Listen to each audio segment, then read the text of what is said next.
Mesdames et messieurs, bonjour, bonsoir. Je suis PF pour LTLT, Lakers tout le temps, la chaîne francophone des Lakers. Quel plaisir d'être avec vous aujourd'hui pour parler de finale NBA, mais pas seulement, puisque vous savez que chaque fois que je regarde un match, je me projette sur le projet Lakers. Et je sais que les Lakers ont de quoi faire quelque chose l'année prochaine. Et il se trouve que les deux équipes qui sont en finale cette saison peuvent apprendre des choses à nos Lakers. Puisque les deux, que ce soit les Pacers à l'Est ou OKC à l'Ouest, ont mis sur pied des choses qui fonctionnent. Et justement, et c'est ça qui est le plus intéressant, c'est que les ingrédients des unes ne sont pas les ingrédients des autres. Comme quoi, il y a plusieurs moyens d'arriver au bout. Et de toute façon, peu importe l'équipe qui gagnera ce titre, on dira qu'elle a mis quelque chose en place que les autres n'avaient pas. Ainsi, dans cette émission, nous allons voir 10 leçons que nous pouvons tirer de ce qui se passe à l'Est et à l'Ouest avec les Pacers et OKC. 10 leçons pour les Los Angeles Lakers pour qu'ils redeviennent des contenders. Et plus on va avancer dans ces leçons, plus vous allez voir que ça manque aux Lakers et plus c'est important. Restez avec moi. Lakers tout le temps, c'est tout de suite. Step 1, wake up early, gonna rise with the sun. Step 2, get some good, some food in you. Step 3, think real hard about what you wanna be. Step 4, everybody just do your thing. Wake up, today's gonna be a good day. Wake up, today's gonna be a good day. Wake up, today's gonna be a good day.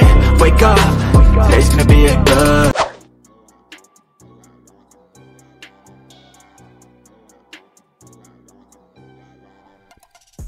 On ne peut pas arriver en play-off, aller loin en play-off, si on n'a pas un effectif où il y a beaucoup de QI basket. Aujourd'hui, pour moi, le QI basket n'est pas seulement le fait de jouer au basket de la manière la plus correcte possible, sans commettre des erreurs bêtes qui plus est, mais c'est surtout d'aller au-delà de ça, de créer des situations de manipulation de l'autre, d'exploiter les défenses, d'exploiter les faiblesses des autres. Donc, le niveau du QI basket dépasse le simple fait de jouer correctement. Il va au-delà de ça. Il va dans l'installation des équipes, dans un jeu d'échecs qu'il faut absolument gagner, avec des ajustements et des contre-ajustements qui se font. QI basket absolument indispensable. Indispensable. Et on l'a vu avec ces deux équipes. Ce sont des équipes où les joueurs exécutent avec une précision chirurgicale. On va exploiter les match-ups. On va créer des situations de mismatch. On va créer au-delà du blitz. On va trouver la passe qui va créer le décalage. Indiana fait très bien ça avec ce ballon qui va vite vers l'avant et qui crée une situation de déséquilibre pour la défense adverse qui n'est pas placée face aux attaques rapides d'Indiana. Du côté d'OKC, c'est systématiquement qu'on va faire des choses qui ont du sens, des choses qui sont précises. Il n'y a rien de farfelu dans le jeu d'OKC. On peut trouver que ce jeu n'est pas fun, mais ce jeu est basé sur des fondamentaux et ces fondamentaux sont respectés. Il y a une exécution presque chirurgicale de ce qui doit faire mal à l'adversaire. C'est ce qu'on a vu. Donc il faut équiper son effectif de joueurs capables d'exécuter de cette manière-là, au-delà du simple fait de savoir jouer au basket, puisque tous ces mecs-là, ils savent jouer au basket. Il faut plus.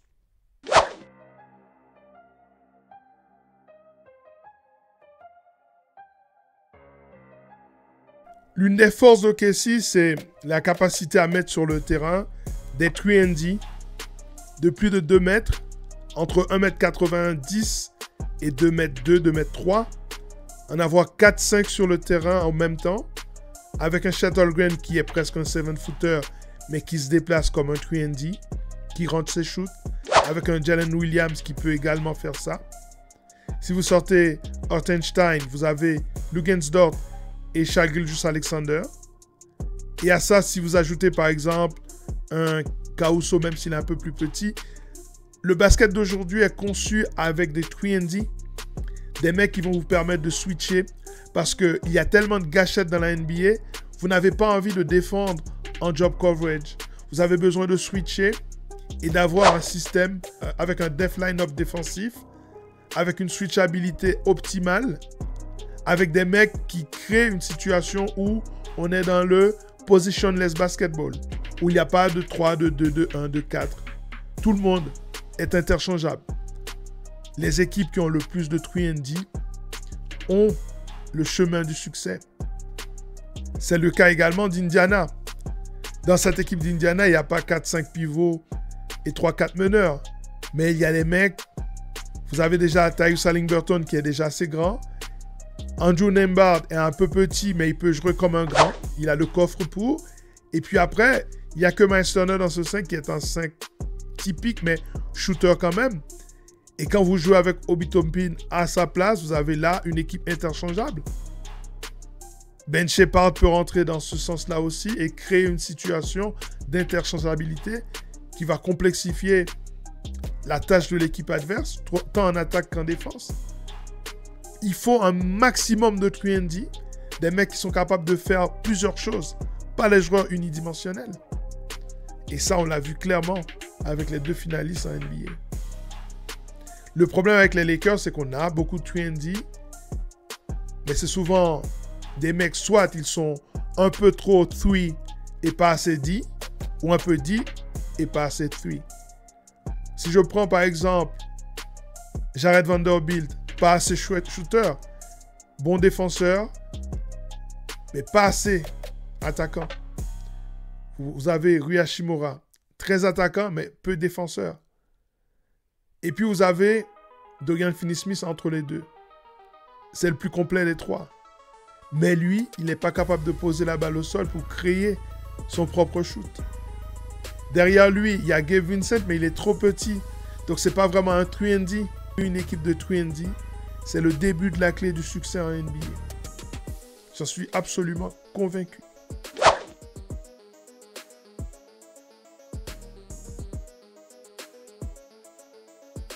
Il faut pouvoir répondre en tant qu'équipe à la question suivante. Qui sommes-nous? Vous voyez l'opposition entre OKC et Indiana lors de ces finales qui vont commencer le 5, me semble-t-il. C'est une opposition de style. Vous avez d'un côté une équipe qui a basé sa réussite sur sa défense. Ça ne veut pas dire qu'elle ne peut pas faire autre chose. Ça ne veut pas dire qu'elle ne peut pas écraser une équipe lors du 7e match face à Denver, où c'est l'attaque, et la défense aussi d'ailleurs, qui a fait des ravages. Bien sûr, il faut pouvoir gagner de plusieurs façons différentes, mais vous devez avoir une empreinte, quelque chose qui définit votre ADN en tant qu'équipe. L'équipe d'Indiana, c'est le run and gun, avec un spacing optimal, une équipe moderne, avec un big qui peut défendre un périmètre et qui peut bloquer des shoots, mais qui peut rentrer des tirs à 3 points en sortie de pick and pop, mais qui peut aussi aller en pick and roll en glissant vers l'anneau. C'est complexe. Avec un système de jeu au départ qui est extrêmement chaotique, la balle va vers le premier qui se démarque. Même si ce n'est pas le meneur qui commence à monter le ballon, ce n'est pas grave. Du moment qu'à la fin, il retrouve ce ballon et organise son équipe. Il y a une identité de jeu. Et pendant longtemps, je me suis posé la question, et vous le savez, quelle est l'identité des Los Angeles Lakers? Dans la bulle, l'identité était intérieure. Vous aviez Dwight Howard, vous avez AD, vous avez un mec comme LeBron James, vous aviez Javel McGee. Et autour de ce jeu intérieur, vous avez plein de shooters autour, ces fameux 3&D. Ça, c'était l'identité. Et puis pendant longtemps, j'ai fantasmé sur cette identité d'une équipe des Lakers de bully ball, mais qui a perdu cet ingrédient d'agression à l'intérieur, de telle sorte que cette équipe perdait peu à peu la bataille du jeu intérieur et la bataille du rebond. Donc il faut régler cette question. Comment veut-on jouer? Est-ce qu'on veut jouer sur une identité défensive? On l'a vu, entre le trade d'Anthony Davis et les playoffs, les Lakers sont devenus une bonne équipe défensive. Est-ce qu'ils ne pourraient pas miser là-dessus? Pour ça, il faut le personnel, me diriez-vous. Mais en tout cas, la question de l'identité va forger le succès de l'équipe. De telle sorte que quand on sera dans une période de moins bien, on va pouvoir se baser sur ce qui a fait notre force. il faut une identité claire. C'est important.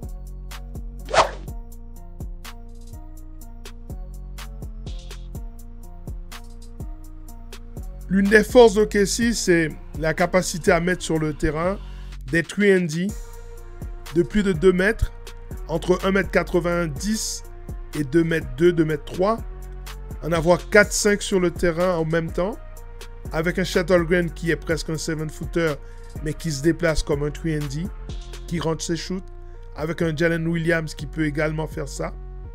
Si vous sortez Hartenstein, vous avez Luguensdorf et Shai Gilgeous-Alexander. Et à ça, si vous ajoutez par exemple un Kenrich Williams ou alors un Iniza Joe ou Caruso, même s'il est un peu plus petit, le basket d'aujourd'hui est conçu avec des 3&D, des mecs qui vont vous permettre de switcher parce qu'il y a tellement de gâchettes dans la NBA, vous n'avez pas envie de défendre en job coverage. Vous avez besoin de switcher et d'avoir un système avec un def line-up défensif, avec une switchabilité optimale, avec des mecs qui créent une situation où on est dans le positionless basketball, où il n'y a pas de 3, de 2, de 1, de 4. Tout le monde est interchangeable. Les équipes qui ont le plus de 3&D ont le chemin du succès.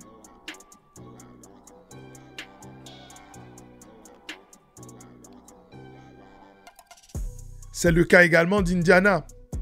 Dans cette équipe d'Indiana, il n'y a pas 4-5 pivots et 3-4 meneurs. Mais il y a les mecs. Vous avez déjà Tyus Haliburton qui est déjà assez grand. Andrew Nembhard est un peu petit, mais il peut jouer comme un grand. Il a le coffre pour. Et puis après, il n'y a que Miles Turner dans ce 5. Il n'y a que Miles Turner dans ce 5 qui est un 5 typique, mais shooter quand même. Et quand vous jouez avec Obi Toppin à sa place, vous avez là une équipe interchangeable. Ben Sheppard peut rentrer dans ce sens-là aussi et créer une situation d'interchangeabilité qui va complexifier la tâche de l'équipe adverse, tant en attaque qu'en défense.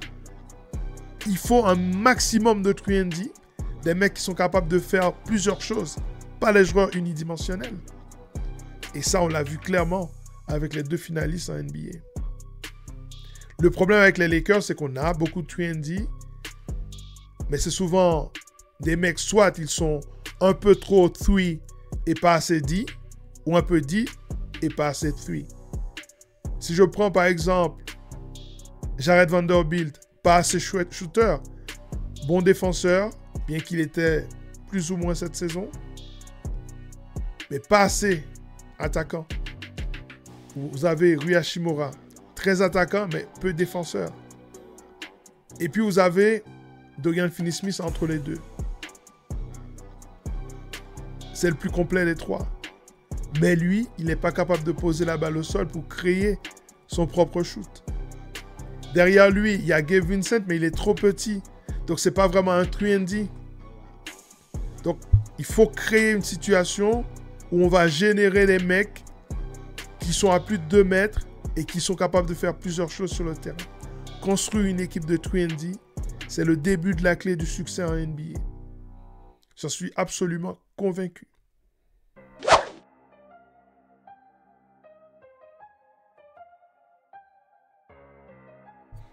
Les 3 dernières leçons sont absolument essentielles, fondamentales. Et celle-ci, c'est celle qui manque le plus pour moi aux Lakers. C'est la capacité à défendre en point of attack. C'est ce premier rideau défensif qui va contenir.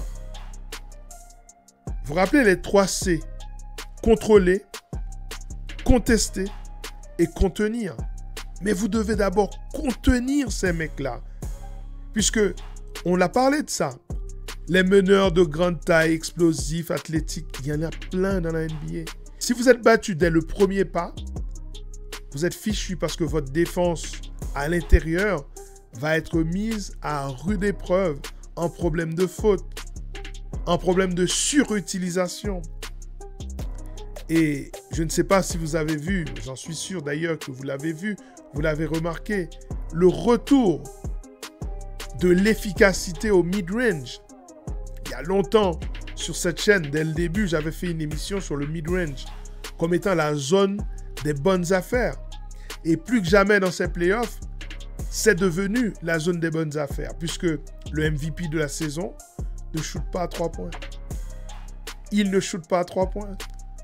Et son miroir, sa copie, son lieutenant, Jalen Williams, il shoot un peu plus, mais il est fort aussi en mid-range.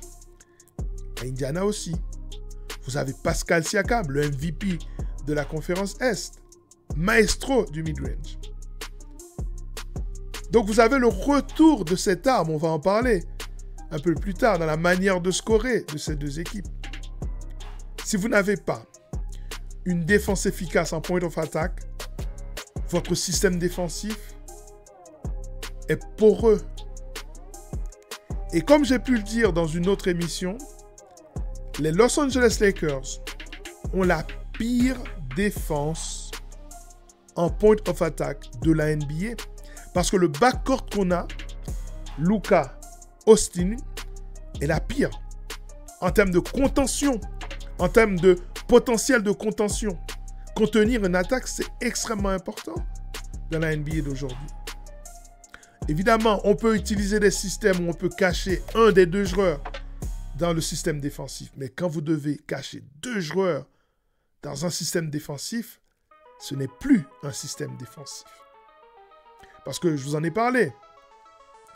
Si vous avez un Luka Doncic qui fait 1m96, presque 2 mètres, je ne sais plus exactement, en tant que meneur, vous pouvez l'utiliser comme le low man, le mec qui va être le plus proche possible du panier. Puisqu'il est assez grand pour prendre des rebonds, ce ne sera pas forcément un déficit. Vous pouvez également le cacher dans une zone. Mais quand vous avez également Austin Reeves à côté de lui, c'est compliqué. Si vous avez un système qui doit cacher 2 mauvais défenseurs en point of attack, ce n'est plus un système. Il n'y a plus de système.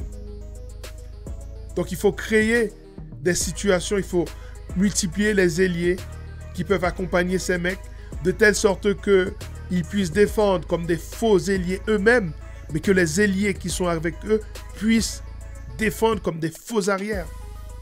Pour ça, il faut bien choisir son personnel. La défense en point of attack est magistrale du côté d'OKC. Avec ce premier rideau qui est infernal pour les attaques. Avec Wallace, Lugensdort, Caruso, Shea, Williams et Chet en protecteur de cercle derrière. C'est de la folie. C'est une dinguerie même. Et du côté d'Indiana, on a vu la masterclass d'Andrew Nembhard face au joueur le plus clutch de la saison, Jalen Brunson. Ce travail en point of attack de Nembhard a permis aux Pacers de se qualifier pour la finale à l'Est. Et ces armes-là, les Lakers ne les possèdent pas. Ils ne les possèdent pas.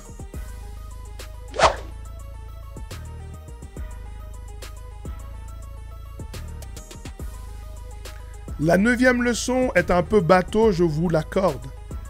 Mais c'est tellement fondamental de dire que les équipes à succès doivent faire attention aux détails. Mais qu'est-ce que c'est qu'un détail finalement? Et c'est là que ça devient bateau. C'est toutes les petites choses qui peuvent faire basculer un match. Comme par exemple, ne pas faire le bon box-out, permettre un rebond offensif et une deuxième chance sur un shoot au buzzer. Permettre une pénétration, faire une mauvaise faute, ne pas faire un repli défensif, laisser un mec sur le terrain alors qu'il est déjà en problème de faute ou il est déjà trop fatigué, prendre un mauvais shoot. J'ai pu vous le dire lors du 4e match, me semble-t-il, entre les Lakers et les Wolves, ce shoot que prend LeBron James, je pense que c'est le match à Minnesota. Ce shoot a cassé l'élan des Los Angeles Lakers puisque Minnesota est parti de l'autre côté, a inscrit le panier et le momentum a shifté complètement du côté de Minnesota. Pourtant, c'est un vétéran, l'un des joueurs les plus exceptionnel au niveau de la gestion du jeu qui a fait cette erreur, qui a commis cette erreur. Donc, l'attention aux détails est l'une des choses que j'ai particulièrement appréciées dans le chef des deux équipes qui sont en finale aujourd'hui. Du côté d'Indiana, vous avez Haliburton sur le match 4 qui est capable d'inscrire un triple-double à 32 points, je pense, d'inscrits, à 12-13 passes décisives, 0 perte de balle en 38 minutes jouées. Ça demande une concentration énorme. Et ça, on l'a vu également du côté d'OKC. C'est une équipe qui ne fait rien de farfelu. Ce n'est pas des passes dans le dos où on va perdre la balle quand il ne faut pas. Ils ne font pas ce genre de choses. Et c'est rare parce que c'est une jeune équipe. Qu'une jeune équipe ait ce sens du détail, c'est absolument bluffant. Faire attention aux détails, c'est extrêmement important pour le succès. Et on a vu les Lakers commettre des erreurs graves dans des moments clés. Perte de balle, shoot trop rapide de LeBron James, passe dans le dos de Luka Doncic pour personne. Cette prise à 2, je ne sais plus quel match c'était, sur la ligne médiane, prise à 2 sur Luka Doncic, qui arrive très vite. DFS est à côté de lui. Il ne lui dit pas qu'il y a une prise à 2 qui arrive. Et il se trouve attrapé. Erreur grave. Ce sont des petits détails comme ça qui peuvent faire basculer le match, qui peuvent faire basculer, a fortiori, la série. Très important.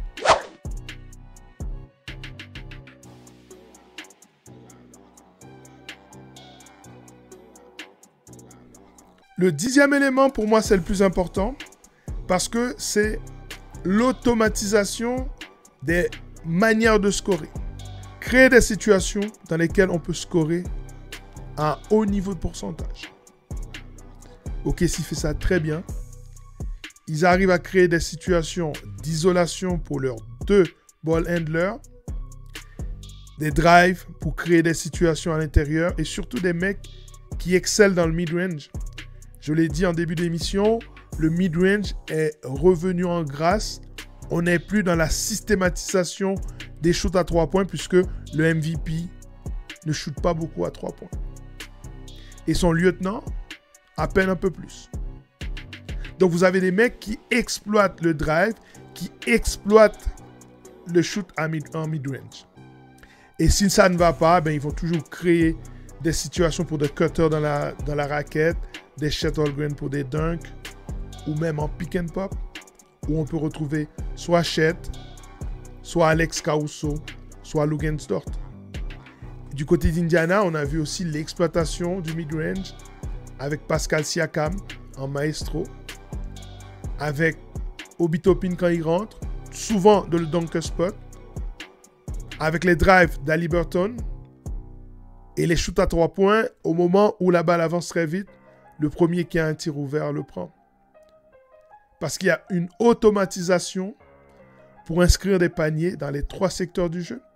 Dans le dunk spot, en mid-range et à distance. Si en plus vous avez un mec qui est capable d'aller au lancer franc, ça rapporte aussi quelque chose. Donc, systématiser la manière d'inscrire des paniers permet plus de sérénité, moins d'occasions de perte de balle puisque tout le monde sait ce qu'il doit faire. C'est pas comme si on appelait une phase de jeu et les mecs arrivaient sur le terrain et disaient mais qu'est-ce que le coach a demandé déjà qu'on fasse? Non, non, non. Vous faites ce qu'on a fait pendant toute la saison.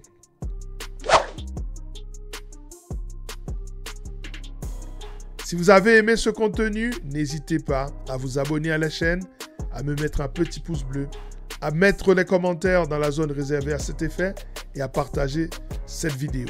On revient très bientôt pour de nouveaux contenus sur ces playoffs, sur ces finales NBA, sur l'actualité des Los Angeles Lakers avec les rumeurs de trade, mais également sur la projection de la prochaine draft. Prenez soin de vous, regardez bien les matchs. À très bientôt. Ciao.